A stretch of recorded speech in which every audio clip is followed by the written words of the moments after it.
The study of dendroclimatology provides insights from the past and can have direct relevance to what's happening now or could happen in the future.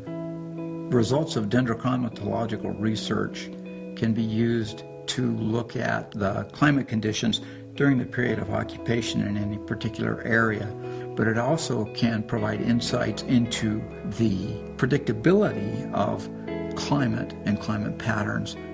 The reason trees are such a valuable resource in terms of studying the past is the fact that they provide absolute time resolution. If you ever look at the top of a stump, you'll see that there are circles, and those circles are the annual rings in trees.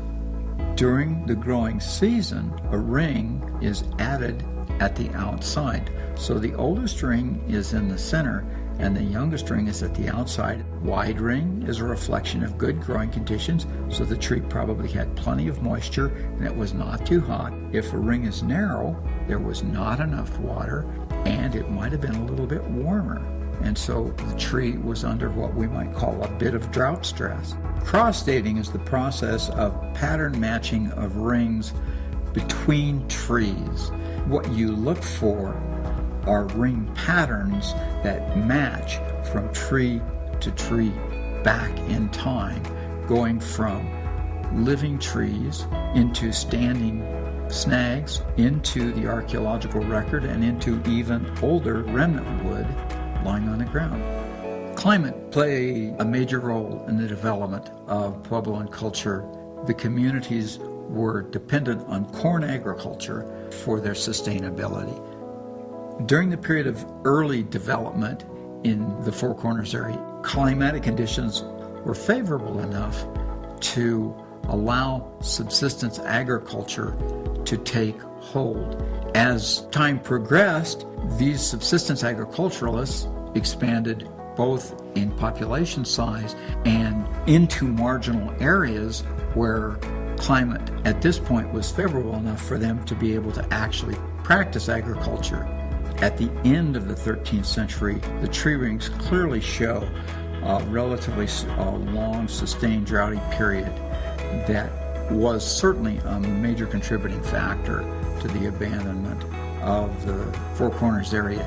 If you've got a period of time where the crops are coming in with some regularity, everything is great. But if you hit a period where there is greater variability from year to year, you lose that predictability and you begin to hit internal stresses, food stresses, and probably internal conflicts.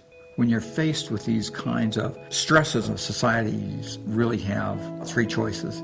They can stay and try and wait out what's going on with the climate. They can try and use technology to adapt a little bit better to that climate variability. Or the third choice is you go somewhere else where conditions are better.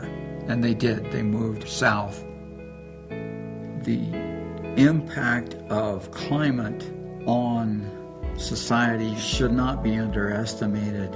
When conditions are good, you may have an expansion into marginal areas, and when conditions change, and they will change, it may be that you're not going to be able to sustain the society that you have without some amazing technological fix.